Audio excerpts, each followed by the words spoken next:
Ang Tatong ng Manila.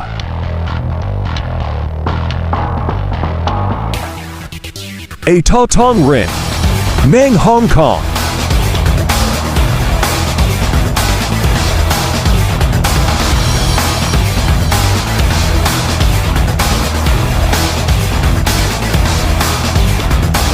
Ang Turisting Namis Mag-SM Sa China Meron Narin.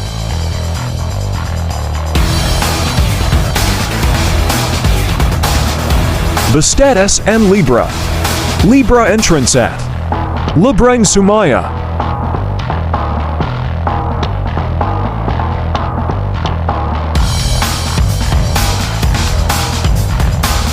Ang Negosyo ni King of Philippine Business Henry C. Dilang Action Star sa Pilipinas. Kundi sa China rin. Matatagpuan ang mga moksya. Banat niya sa negosyo.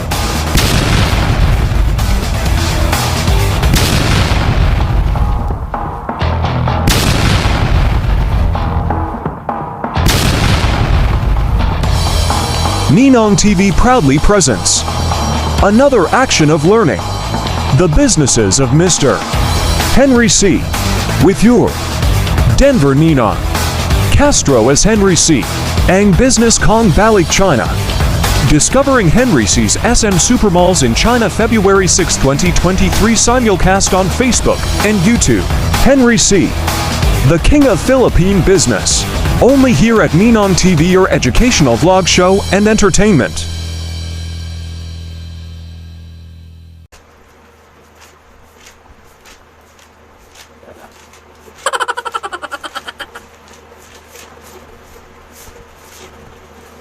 Good afternoon to all of you, and this is once again your Denver Ninong Castro, and welcome to Ninong TV. You are watching now in Facebook and YouTube subscribers.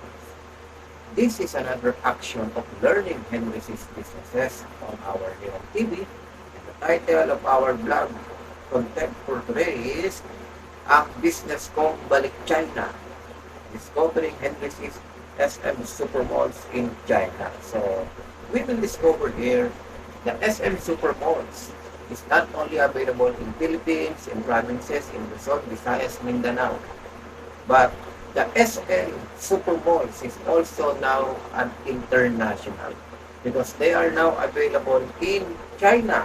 So this is also a special show to our balikbayan, OFW, and travelers from Hong Kong or China, and they get Miss SM, diba? So kahit ikaw ay nasa China or nasa Hong Kong, you want to go to shopping, SM is also there now because China is the firstborn of Mr. Henry C. Pero China siya noon, and a pure foreigner, so Chinese talaga. And then naging Chinoy siya nung napunta siya dito way back 1940s, something like that. Panahon na ng gera na dito na sila music 1930s. So you will discover here the Henry C's SM Supermalls in China. Wow, so, talagang international lang Tito Henry nyo. So last time it was appeared on the blog of the Two Kings of Philippine Legacy. We just saw the SM there is in the China, and today we will expand more the educational and the discovery. So this is also perfect educational for our Gen Z, millennial, our kids na gustong-gusto lagi na sa SM, and they didn't know SM is also available in China. Okay, first episode that you will witness is the SM Supermalls in China. So di ko na ito patatagalin. We need to discover and we need to learn how SM China do their business, kung parehas ba dito sa Pilipinas or the same or iba. Diba? So we will check it out.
watching and you've just discovered the SM China in that particular area. No? Ang lalaki, ang gaganda ng mga SM China. So, meron pa doon yung parang tatlong plato na pinagtikit, no? It was so wonderful that we can discover some of the SM supermalls in China. It's just like the hospitality is also the same here in the Philippines. What they do in the business is also the same, diba? Kaya sa ating mga Gen Z, ating mga millennial, ating mga student, who will also going or planning to visit Hong Kong Disneyland, diba? Namimiss nyo man SM. Katabi lang yan ng Disneyland. SM China, okay? So, you will discover a little bit kilometer. Kung gusto yung mamili ng essential. Diba? Parang sa Pilipinas ka lang din. You go to China or you go to Hong Kong, pero pasalubong mo, diba? All came from SM Supermalls from China. Okay? So, you will discover that, and for our student and researchers, take down note, ha? Ang ating SM Supermalls ay meron na rin sa China. Okay, for the next episode you will witness here is Henry C. and the family in China. Of course, your Tito Henry wants to discover kung paano mag-work para aking mga empleyado doon. How they work and what is the satisfy of the people there. Especially we have the OFW and our travelers from Philippines to China. What there be the comment from the SM Philippines and SM China. So you will check out.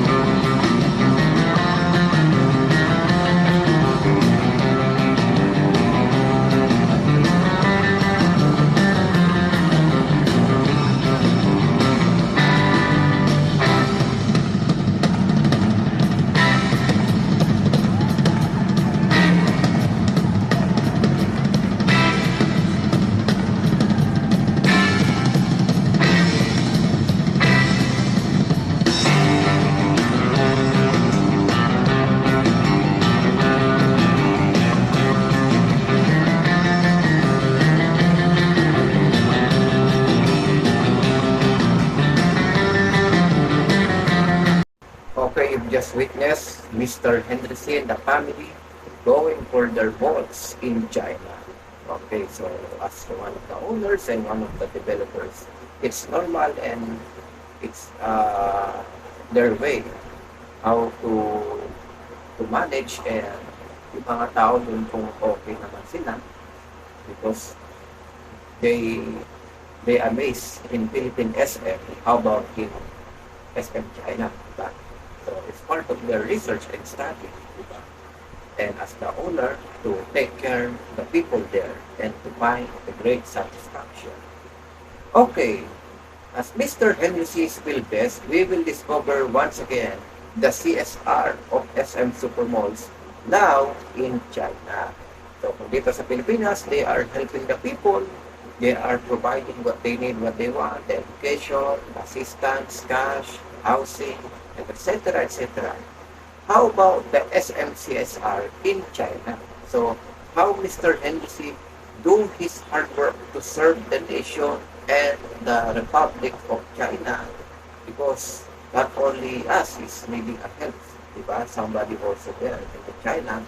So, hindi natin alam, baka yung mga nakatira doon is any region or any country below ay natutulungan din ng SM group of companies of their CSR to China.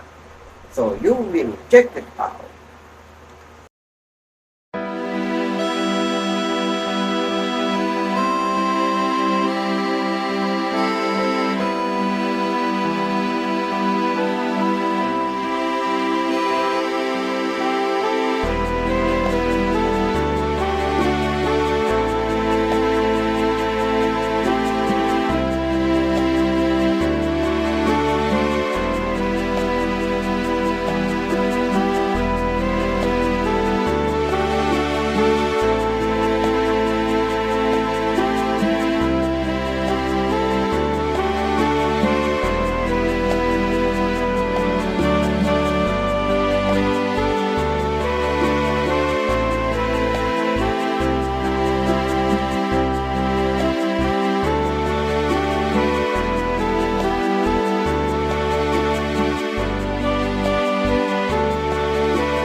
Okay, thank you for watching, and you just discovered the SMCSR, and truly amazed that SM is not only available in Philippines but we're now available in China. So for our researcher, our traveler, our student, and Gen Z, you now discover that SM is not only here in the Philippines, but we are also created, or we have also in China. Okay? So thank you for watching, and God bless to all of you. And this is ang Business Kong Balik China, discovering Genesis SM Supermalls in China. So once again, that's your Henry C. I am very thankful, and I am very happy because people is going to my SM for through the years. Hindi ako ang tunay na may-ari ng SM, kundi kayo. Kayo ang nagtatag nito, kayo ang nagtayo nito, kayo ang nagdala sa akin para tulungan ng iba at pasayahin kayo. Isa lamang akong instrumento to serve the people, to give what they need and what they want. And for anything that you need, we've got it all for you. Sabi ko nga sa aking SM Supermalls for through the years. So, this is a great blessing that I received from God and Jesus to serve the people, to help the people, and to bless others because I am totally blessed. I want to bless others. Dahil sabi ko nga, hindi ko rin mapipil ang aking greatness o yung aking mga treasure kung hindi ko sa inyo share. Baliwala lahat ng yan kung hindi ko may share sa taong bayan. Because SM is for my people, not only the Philippines. Diba? Nasa China na rin ang aking mga negosyo. For any people who wanted, for any people who need helps, diba? Essential, grocery, needs and wants. Nandyan din sa China. If you're an OFW and you're in Hong Kong or China, masyado nang malayo ang SM sa'yo because SM is in the Philippines, in the cities, don't worry because they have now in China. Same of services, what I do the service here in the Philippines, it's also same in China. Together with my team, the SNIC and the SM Prime Holdings. That will be your forever Henry C. Lopez. Okay, thank you once again, and this is your Ninong Says, ang Business Kong Balik China, discovering Genesis SM Supermalls in China. You may download this video blog for only 150 pesos to present on your own social media platform, and 80 pesos for screen record from first line to the next line. Thank you.